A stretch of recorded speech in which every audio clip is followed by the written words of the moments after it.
નમસ્કાર દર્શક મિત્રો, પ્રાર્થના સંદેશ ન્યૂઝમાં આપનું સ્વાગત છે। દાહોદ જિલ્લાના સિંગવડ તાલુકામાં બંધ મકાનમાંથી તસ્કરોએ રોકડ રકમ અને સોના ચાંદીની ચોરી કરી।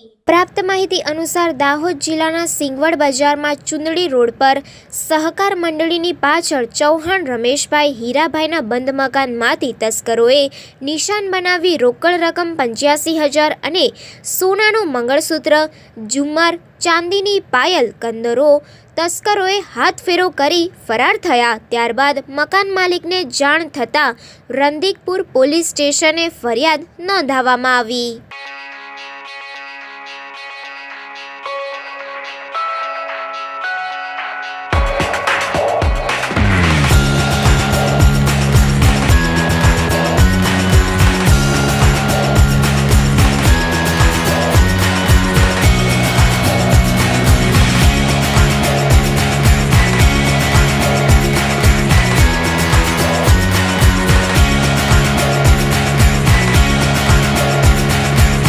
સંદેશ ન્યૂઝની તમામ લેટેસ્ટ અપડેટ્સ માટે ચેનલને હમણાં જ લાઇક, શેર અને સબસ્ક્રાઇબ કરો।